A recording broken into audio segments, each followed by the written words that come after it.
여러분 안녕하십니까, 작가 석가산입니다. 오늘도 즐거운 지식여행 시간이 돌아왔습니다. 여러분 정말 이 세상에 모르는 것을 알게 된다는 것만큼 즐거운 일이 없는 것 같습니다. 예, 제가 얼마 전에 한국 고전종합 DB라는 데 들어가서 여러 문헌들을 뒤적여 보다가 아주 재미있는 문헌이 있어가지고 제가 좀 소개해드리려 가져왔는데요. 같이 읽어보면서 이거 쭉 스토리텔링으로 돼 있으니까 여러분 어떤 일이 있었는지 좀 알아보도록 합시다. 여러분 제가 작가지 않습니까? 그래서 이걸로 사실은 지금 소설을 쓰고 있습니다. 너무 재밌는 이야기라서요. 여러분 이 조선시대 때 그 표류한 사람들 이야기들을 제가 알고 있는 게 뭐 최부라는 사람이 중국으로 표류한 적이 있었고 또 강항이라는 분이 일본에 표류한 적이 있었거든요. 그런데 제가 또 하나의 이 표류하는 이야기를 이거 찾았는데 이런 게 있었습니다. 이게 이선달이라고 하는 분이 일본에 표류를 하는데 엉뚱하게도 일본 본토가 아니라 북쪽으로 떠밀려 올라가서 북해도, 일본 홋카이도라고 하죠. 거기에 표류한 이야기예요. 그런데 홋카이도 하면 그 당시엔 누가 살았습니까? 외인들이 아니라 아이누족이 살았었죠. 그러니까 조선인이 아이누를 만난 되게 신기한 기록이에요. 여러분 아이누족 잘 모르실 분들 많을 것 같아서 그거는 이제 하다가 좀 설명을 해드릴게요. 그래서 한번 쭉 읽어가면서 어떠한 이야기가 있는지 한번 살펴보도록 합시다. 이런 게 참 재밌죠, 그렇죠? 서로 다른 두 문명이 만나는 그런 계기가 되는 사건들, 이런 거 너무 재밌습니다, 그렇죠? 우리나라 같은 경우는 하멜 표류기 같은 거 유명하죠. 네. 자 봅시다. 이선달이라고 하는, 그러니까 이 책의 이름은 표주록이라고 돼 있어요. 표주록은 표는 표류하다 할 때 주는 배 주자, 배가 표류하는 그런 기록이다 이런 거겠죠. 그래서 이선달이라고 하는 분이 주인공이신데, 조선시대에 문무과에 급제했는데 아직 벼슬 하지 못하는 사람을 선달이라고 한다. 그래서 여러분 이분은 무과에 급제하셨는데 사실 아직 그것은 벼슬을 못하고 있었나 봐요. 이름은 지항이라는 분이시고 지자 항자 쓰시고, 그래서 이지항이라는 분이신 걸로 알 수 있죠, 이선달은. 그래서 선조는, 그분의 조상은 영천 출신의 학자로 동래부에 살아왔다. 그러니까 동래부는 어디입니까? 부산이죠, 부산 동래. 그래서 1735년 영조 시대네요. 벨시에서 무과에 급제하였다. 그러니까 무관 출신이다. 문신이 아니었다는 걸 알 수 있어요. 그래서 정사년 여름에 수문장, 그 궁궐의 문을 지키는 수문장으로 그 천거를 받았지만 병으로 취재에 응하지 못하고, 이거 의제 등용시험, 면접 시험 같은 거죠. 그리고 수어청의 군관에 속해 있다가 이어 본청의 정식 장관으로 임명돼서 자급 6품에 이르렀다. 장관이 되니까 무관으로 되었다라는 거죠. 그래서 부친의 상을 당해서 고향으로 내려가서 이제 아마 상기를 마쳤다니까 그당 3년상이면 3년 동안 있었다는 이야기겠죠. 부친의 상을 해서 고향은 아마, 고향이 동래라고 그랬으니까, 그죠? 부산으로 내려가서 있다가, 그다음에 영해에 왕래할 일이 있었던 차에 부산포 사람, 공철과 김백선이라고 하는 사람이 읍에 사는 김여방과 어물 흥판을 같이 하는데, 물건을 한 번에 많이 흥정해서 무슨 도매업 같은 거죠. 그러니까 공철과 김백선이라는 사람이 이선달에게 자기가 그러니까 지금 우리 마침 거기 가는데 배 태워줄 테니 같이 가시죠, 이렇게 한 거겠지, 그치? 배를 타고 강원도의 각 고을을 그러니까 부산이니까 동해 쪽으로, 강원도 쪽으로 가는 거겠죠, 위쪽으로. 그런데 마침 이선달도 일이 있었던 거예요. 그래서 같이 이거 좀 태워주면 안 되겠냐, 뭐 이런 식으로 했거나 해서 서말에 쌀과 돈 2냥을 가지고 뱃머리를 들어서 노복커바를 돌려보냈다. 이거 무슨 얘기입니까? 배 타기 위해서 뱃머리에 와가지고 자신의 그 종들을 잠깐 가 있어라 이렇게 얘기했다는 거겠죠. 네. 그렇게 해서 배에 타게 됩니다. 근데 이 배에 타는 게 비극의 시작입니다. 비극이라고 해야 될까? 어쨌든 그래서 1756년 4월 13일에 기사를 보면, 그래서 어쨌든 순풍을 타고 이제 강원도 쪽으로 쭉 북쪽으로 올라가겠죠. 사공은 김자복, 그다음에 격군 김귀동과 김북실, 김한나 다 남성들인 것 같습니다. 울산의 선앙당 마을에 사는 해부들이었다. 그치? 해부, 그러니까 뭐 선원 들였다는 얘기죠. 울산에서 그러니까 울산 뭐 부산 쪽으로 내려와가지고 같이 가는 거죠. 8사람은 한 배에 타고서 8사람이 있었다는 걸 알 수 있고 한 배에 타고서 좌해 동해라고 합니다. 좌해가 동해, 옛날엔 동해를 좌해라고 불렀던 것 같습니다. 돌아서 항해했다. 그래서 풍세가 순하지 않게 포만을 들러 정박했다. 그러니까 여러분 이렇게 동해 이렇게 그 연안을 따라서 쭉 올라가는데 북쪽으로 올라가는데 기상이 별로 안 좋은 거예요. 그래서 막 바람이 불고 그러니까 포마다. 벌써 여기서부터 좀 약간 불안한 기운이 느껴지죠. 예. 다 28일. 그래서 한 15일 뒤에 바람이 조금 순하게 불게 행선하였다. 바람이 좀 막 바람이 너무 심하게 불어서 조금 기상이 순해질 때를 기다렸겠죠. 그런데 신시쯤에 횡풍이 크게 일어나 파도는 하늘에 닿을 듯하고 배의 미목이 부러지고 부러져 거의 빠지게 됐다. 부러지고 부서져서 여러분 그러니까 갑자기 큰 바람을 만나는 거죠. 그러니까 좀 그 바람이 잦아들어서 출발은 했지만 갑자기 또 이렇게 바다라는 게 바다무쌍함이 하지 않습니까? 저도 바닷가에서 살아서 아는데 바다는 종잡을 수가 없어요. 예.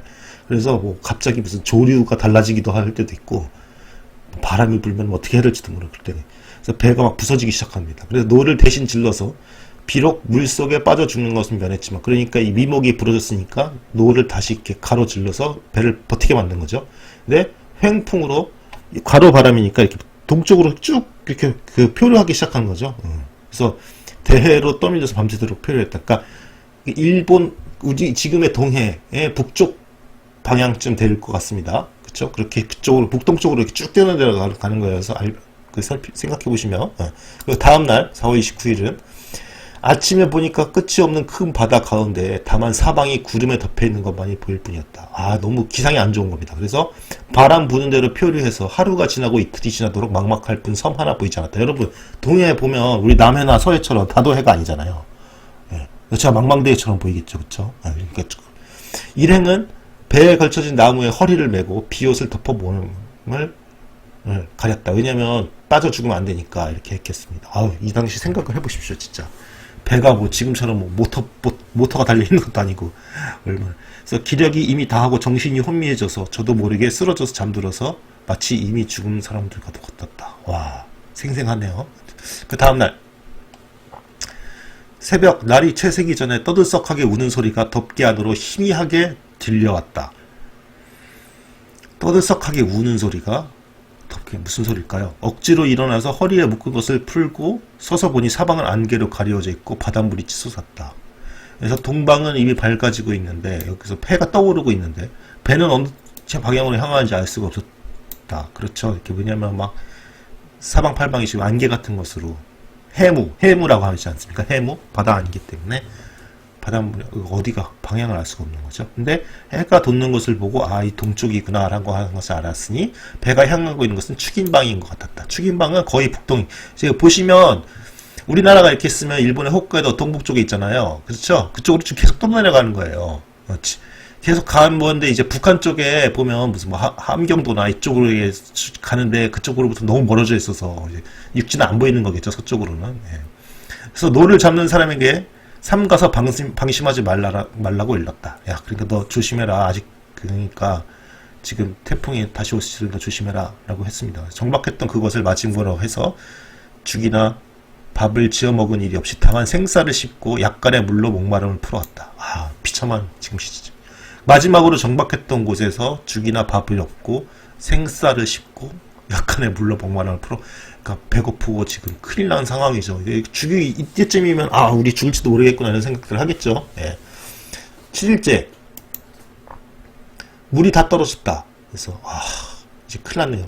작은 꾀를 시험해 보려고 생각해서 바닷물을 솥에 담아서 솥뚜껑을 거꾸로 닫고 소주 내리듯이 여러분 소주 안동 소주 같은 거 만들 때 어떻게 합니까?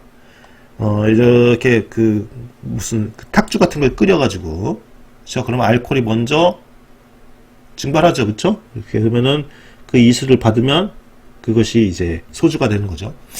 그런 것처럼 깨를 내서 소뚜껑에다가 솥을 거꾸로 닫아서 겨우 반 사발 가량의 증류수를 받았다. 그렇죠? 대단하죠. 그렇죠. 그래도 잘 머리 꽤 잘 썼네요. 그렇죠.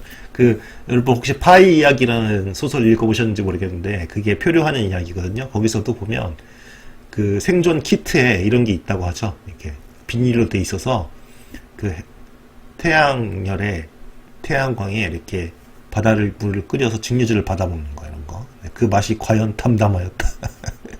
그렇죠. 증류수 많이 먹으면 설사한다고 하는데 그야말로 증류수 진로네요. 여기서 진로겠네. 진로. 진짜 이슬에서 진로.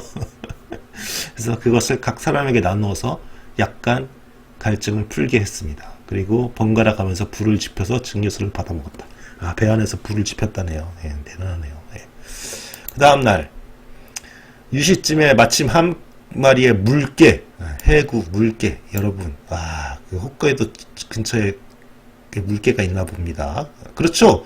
여러분, 홋카이도도 에스키모 약간 비슷하게 생기지 않았습니까? 그래서 그쪽에 가면은 약간 그런 그 러시아의 그 무슨 반도인가요? 캄차카 반도인가요? 뭐 어쨌든 그런 데 춥잖아요. 그런 데서는 이제 물개 같은 거 사냥해서 먹고 막 그러죠. 예. 참고로 나중에 아이누족 나오는데 아이누족도 이렇게 뭐 식물보다는 거의 육식을 하는 그러한 민족입니다. 예. 그래서 물개가 나타났다. 그런데 백깃에다 발을 걸치기도 하고 그러니까 가까이 사람을 무서운지 모르는 거죠. 그렇죠? 그래가지고 동쪽으로 달아났다가 다시 오기도 하였다. 그래서 근데 김북실이라는 사람이 선원이 칼을 가지고 찔러 죽이려고 합니다. 이렇게 그러니까 배 가까이 오니까 하니까 그러니까 이선달은 손을 잡아서 말리면서 뭐라고 하고 물개가 배를 따르는 것으로 점괘를 만드니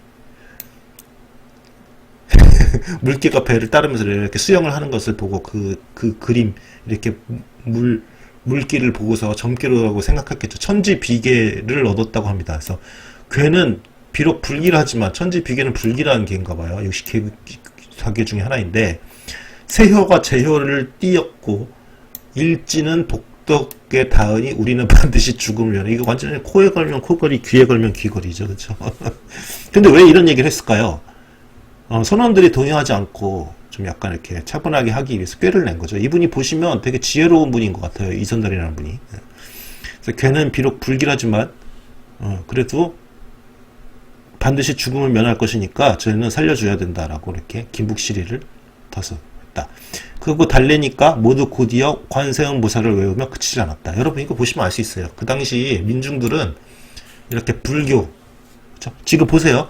지금 이지항은 지금 이거 이야기하는 건 주역이잖아요. 주역. 유학적인 그런 문헌을 얘기하고 있잖아요. 그런데 그거 쌩까고 민중들은 불교를 지금 이렇게 관세음 모사를 치고 있는 것을 알 수 있습니다. 또 그 다음날 볼까요? 재밌네요. 엄청 재밌지 않습니까? 이런 거 진짜. 그래서 초경쯤에 서북풍이 크게 불어서 우리는 큰 바다 폭판에서 이리저리 표류하면서 어찌할 뻔했다. 그러니까 그 거의 뭐 그냥 홋카이도와 함경도 사이에서 지금 막 계속 표류하고 있는 겁니다. 그래서 어느 날에나 정박할 수 있는가를 점쳐보았더니 풍로의 입괴를 얻었다. 그래서 모름지 이거 다 주역인 것 같습니다. 그래서 어쨌든 이게 모름지기 길하고 이익이 있으리라고 얘기하니까 사람들이 그래도 조금 안심하는 거죠. 이지항은 그래도 지식인이니까 의지할 사람이 이 사람밖에 없으니까 조금 안심을 좀 하겠다고. 바람은 삼경쯤에 이르러 그쳤다가 동방이 밝아지면서 곧이어 서풍이 불어왔다. 그러니까 일본 쪽에 그 지형이 밝아지면서 일본 쪽으로 가게 만드는 서풍이 불어온다는 거죠. 그래서 여러 사람에게 어떻게 말했냐면 전에 내가 일본 지도를 본 일이 있는데 동쪽은 다 육지였다. 그렇죠. 일본에 보면 이렇게 동쪽에 보면 큰 섬 혼슈가 있고 위에 홋카이도가 있고 그 아래 규슈, 그 아래 시코쿠라고 하는 큰 4개 섬으로 돼 있죠. 또 통신사를 배행하여 왕래했던 사람들의 말을 들으니 여러분 통신사라고 하는 것은 임진왜란이 끝나고 이제 그 도쿠가와 막부가 들어서잖아요. 저쪽에는 일본에는. 그때 도쿠가와 이에야스는 그 풍신수길 도요토미 히데요시와는 달리 임진왜란에 참전하지 않아요. 그렇기 때문에 도쿠가와 이에야스는 약간 조선 쪽에 그 설린 우호라고 그래서 이렇게 서로 좀 친하게 지내자 하면서 통신사를 교환할 것을 요구를 했었단 말이죠. 근데 그 우리나라 사람들은 그 임진왜란 때 다 그렇게 호되게 당했기 때문에 일본을 의심하면서도 도요토미 히데요시가 아니라 그 후계자는 임진왜란 때 참전하지 않았으니까, 그러니까 얘랑은 좀 교역도 해봐야 되겠다라고 해가지고 이런 식으로 해서 통신사를 보냈거든요. 그걸 통신사라고 합니다. 근데 어쨌든 그 사람의 말을 들었다. 왜 그 사람의 말을 들은 게 왜냐면 부산 동네에 외관이라는 게 있었기 때문에 이렇게 통신사 뭐 하는 분들이 들렀다 꼭 가는 곳이었거든요. 그러니까 아마 그런 사람들을 만난 적이 있었겠죠. 그 중간에, 그러니까 이렇게 일본의 혼슈 중간에 대판성인 오사카가 있어요. 그렇죠? 그래서 황제라는 자가 있다. 이 오사카성 황제가 이거 아마 그걸 겁니다. 이거 잘못되어 있네. 일본의 천황이 여기 있었다. 일본의 천황은 교도에 있거든요. 이거 잘못된 정보인데 어쨌든 동북방 강호 에도 지금의 도쿄입니다. 그래서 관백, 이 관백이라는 게 간파크라고 그래서 뭐냐면 도쿠가와 이에야스를 얘기하죠. 도쿠가와 가문을 이야기하죠. 그래서 어쨌든 대판성에서 육지로만 이어져서 에도까지 가는 데는 16, 17일 걸린다. 그래서 동해가 닿는 곳까지 가면 반드시 일본의 땅일 것이다 라고 생각해서 안심하고 있었는데, 일본의 바로 그 오른쪽에서 오사카가 있는 그 혼슈 지방이 아니라 엉뚱하게도 더 위로 떠밀려서 그 당시 아직도 일본에서 정복이 진행되지 않았던 홋카이도로 가는 겁니다. 그래서 선인들은 끝내 육지를 못 만나니 이건 틀림없이 허허한 큰 바다, 여기선 태평양을 얘기하겠죠. 그러니까 왜냐면 이렇게 멀리까지 가본 적이 없으니까 선원들은 뭐가 있는지 모르잖아요. 그러니까 태평양 저쪽 끝이라고 생각했죠. 세상의 끝이라고 생각했겠죠. 그래서 다들 하늘을 부르고 부모를 부르며 통곡하였다. 이제 죽었다고 생각했겠죠. 그렇죠. 그래서 또 밤에는 갑자기 파도가 또 폭풍이 또 오는 거죠. 그래서 우레 같은 소리가 나서 또 다 엎드려서 이렇게 좀 살려달라고 비는 거죠. 이 비참한 광경을 한번 생각해 보십시오. 그래서 어쨌든 동북쪽으로 계속 떠밀려 가는 거 알 수 있습니다. 예. 그래서 또 조금 지나니까 또 좀 지나면서 미시쯤에 전로의 태산과 같은 것이 비로소 보였는데 위는 희고 아래는 건었. 그러니까 산이 보였는데 위는 희고 아래는 검었다. 그러니까 지금 이때가 5월 15일 봄인데 위는 희니까 아주 북쪽이라는 걸 알 수 있죠. 그러니까 산이 있는데 산의 위는 이렇게 만년설처럼 이렇게 뭐가 있었겠죠. 힐리만자로처럼 이렇게 눈이 쌓여 있겠죠.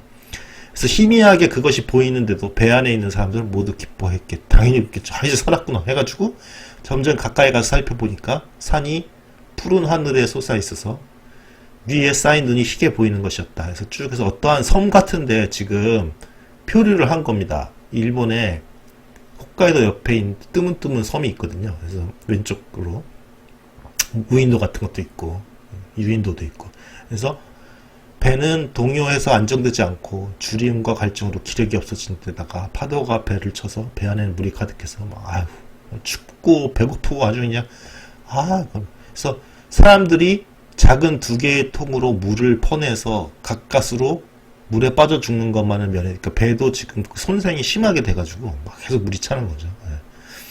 그리고 옷이 다 물에 젖어 추워서 덜덜 떨었다. 그렇죠. 그리고 여기는